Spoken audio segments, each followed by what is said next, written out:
So hello everyone. So this is our next module, which is all about confidence interval.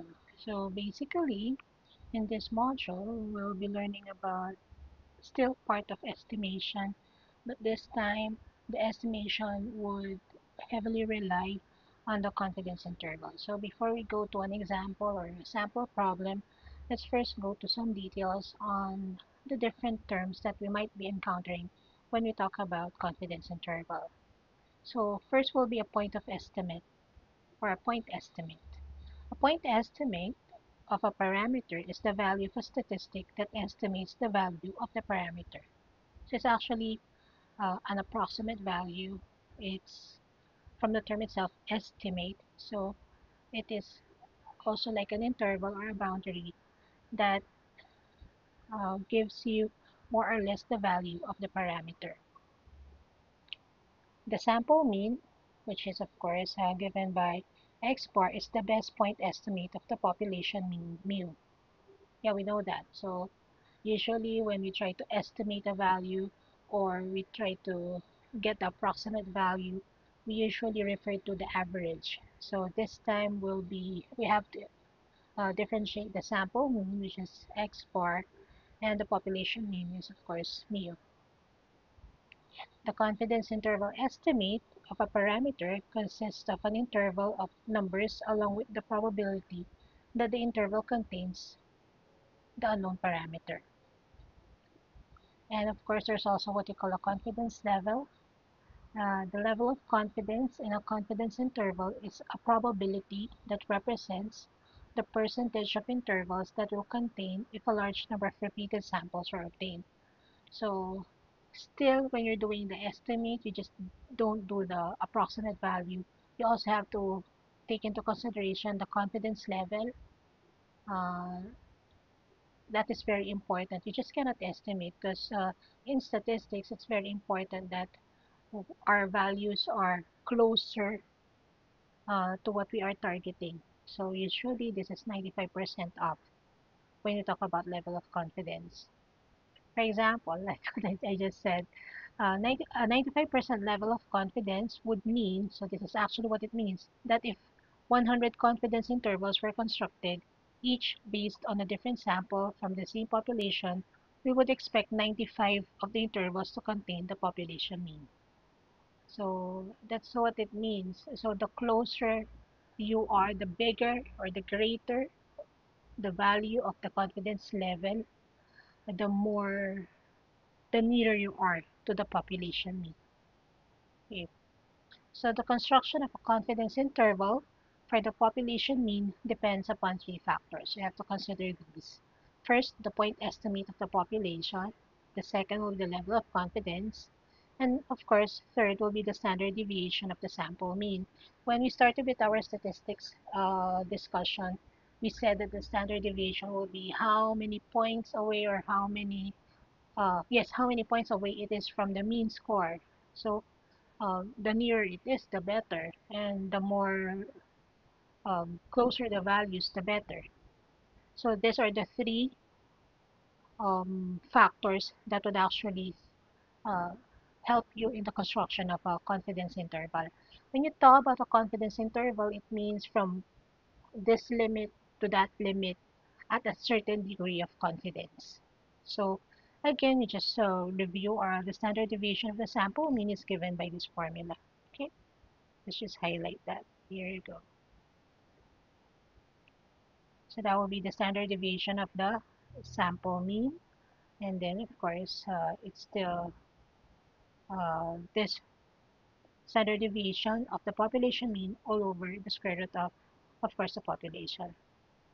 Suppose we obtain a simple random sample from a population provided that the population is normally distributed or the sample size is large, then the distribution of the sample mean will be normal with mean. You can use this one, and the standard deviation is that one.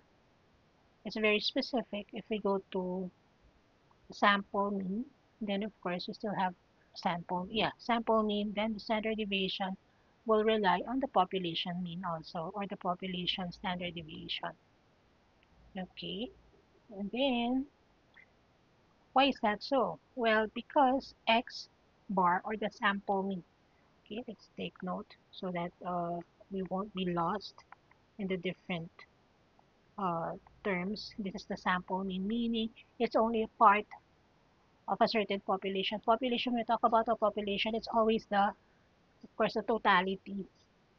Usually it's greater than, okay, it's a big number, and then sample mean would be taking a certain number from that population. Because the sample mean is normally distributed, we know that 95% of all sample means would lie within 1.96. So this is the magic number. This was already taught to you before.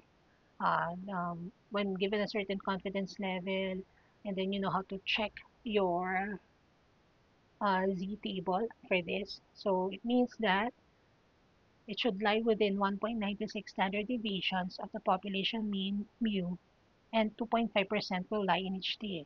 Why 2.5%? Of course, that's 95%. So 1 minus 95%, that's 5%.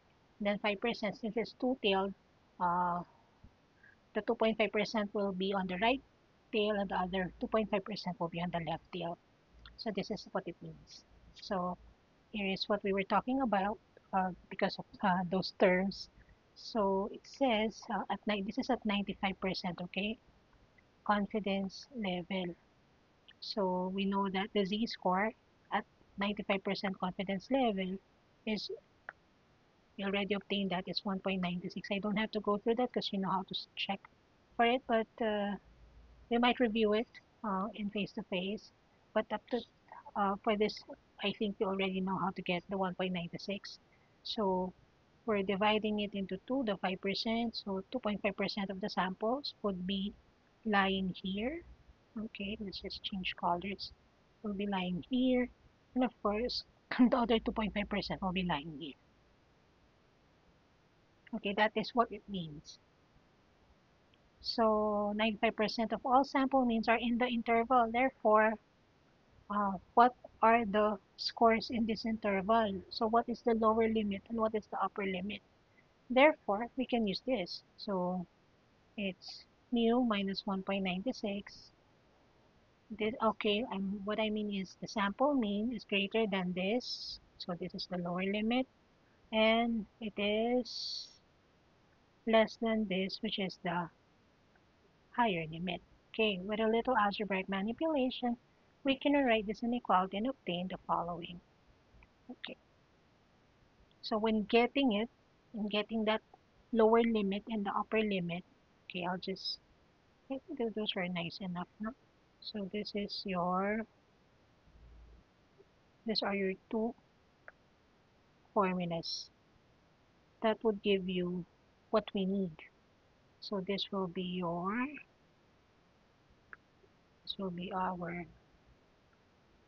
lower limit, and this will be our upper limit. Okay,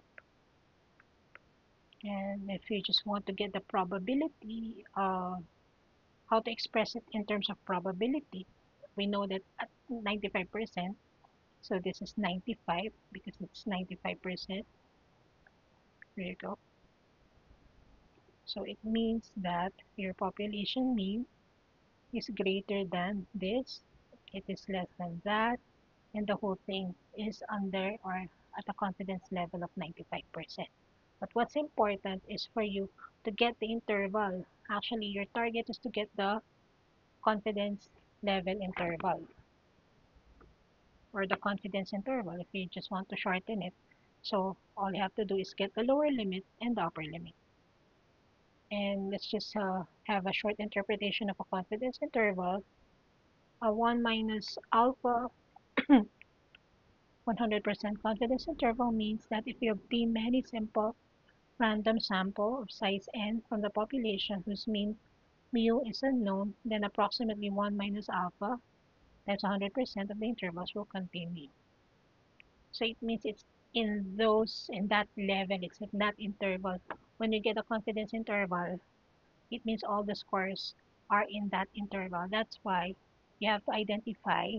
It means that 95% of the, at least, I can say that 95, let's say 95 points or 95 unique scores are inside that interval.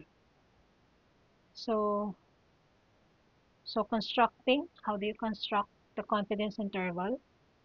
You can just get the lower boundary or the lower limit, like what you've said, and then that will be, and the upper boundary or the upper limit. We can put that here so that you'll always remember it. So this is your, in our other terms will be lower limit or lower bound, and this is your upper limit or upper bound. Okay, and these are your formulas same obtained from that big equation a while ago. So your C scored, you will get that from your table. This is your standard deviation, and then of course square root of the sample. The size n of the population must be greater than or equal to 30, or the population must be normally distributed. So there you go. Again, this just shows you the curve, the normal curve for the confidence interval.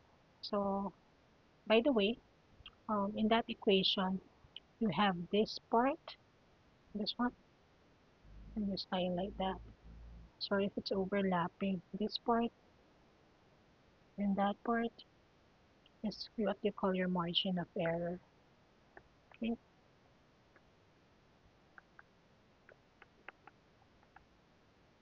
that's E. So the margin of error is actually that. So where n is the sample size, you require the population from which the sample was drawn to be normally distributed and should always be greater than 30. Okay, so I have an example. I only have one example for this video, so I'm not actually lengthen the video, but definitely working on this example would actually help you already in solving problems related to confidence interval. So the problem says a sample of 45 computer engineers working in a tech company has an average annual salary, annual, so monthly salary. Okay, let's just rephrase that. Okay, let's just say this was supposed to be in, the original example I had was in dollars. That's why when I changed it, I did not actually read it. It says annual salary. Let's make that monthly salary. I guess for the time being, you can already see. Anyway, let's just edit that later on. So let's just go through the problem again.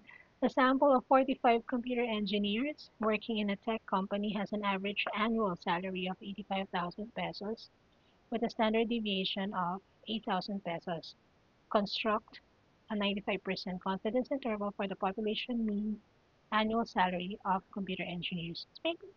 I really am not comfortable with annual. Let's make that monthly. Okay.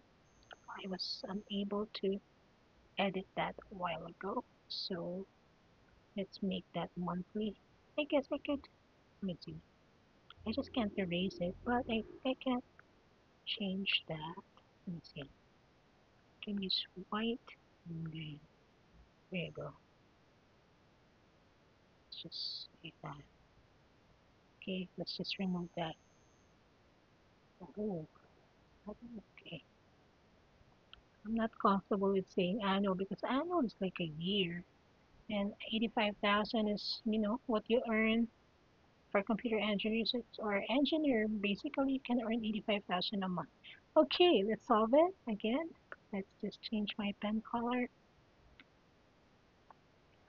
So it says, let's just get what is given in the problem. We can say that there are 45 engineers, so N is 45. And then the average salary is given as 85,000 pesos. So we can say that's X bar. That's 85,000 pesos. And then we have the standard deviation is also given. So standard deviation is 8,000 pesos. And then we have a confidence interval. So, but 95% is not a confidence interval, but that is actually the confidence level. So that's 95%. And we know that for a 95% confidence level, we know that our z value here is 1.96. How to get that? You know how to get that. That was already discussed previously. Okay. And then what you can do is just already get the confidence interval. So we can use the formula CI, or confidence interval, will be x bar plus or minus z, and then the standard deviation over n. Okay, we can use that. Again, remember from this formula that this is basically,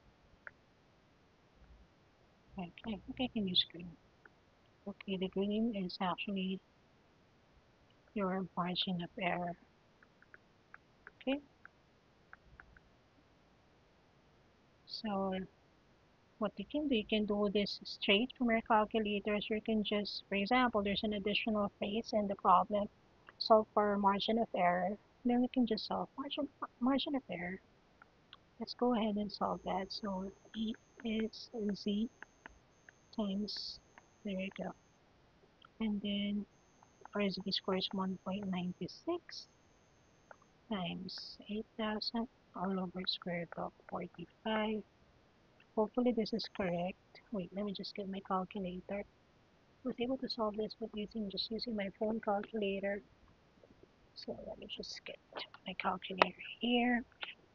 So if you have questions, you can comment on the video, or you can message me on our group chat for concerns regarding the sample.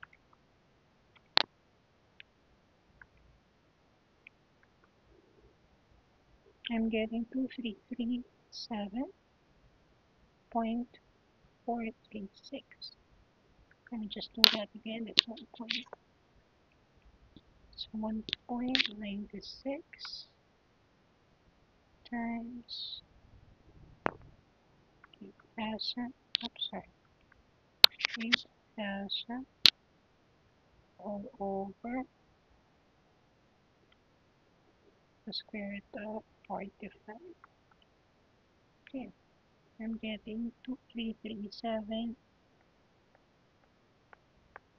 Okay, just kindly validate that, and then if there should be error in my computation, just ping me or message me that so that we can adjust the number accordingly. So I'm getting 2337, therefore the lower limit, I think I can still insert it here. The lower limit now is equal to, or the average, minus 2337.44. So we're getting, let me just minus 85,000.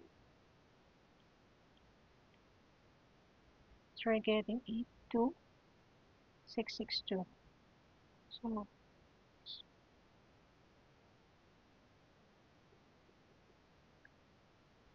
okay, that's 82662.56. And for the upper limit, we're getting, of course, that will just be 85,000 plus 2337.44.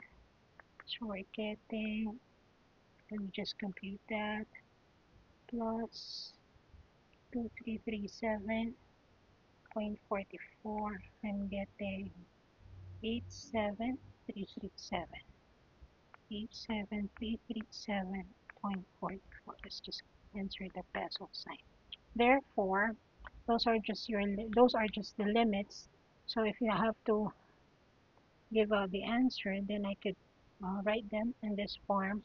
The lower limit is 82662.56, comma, upper limit 87337.44.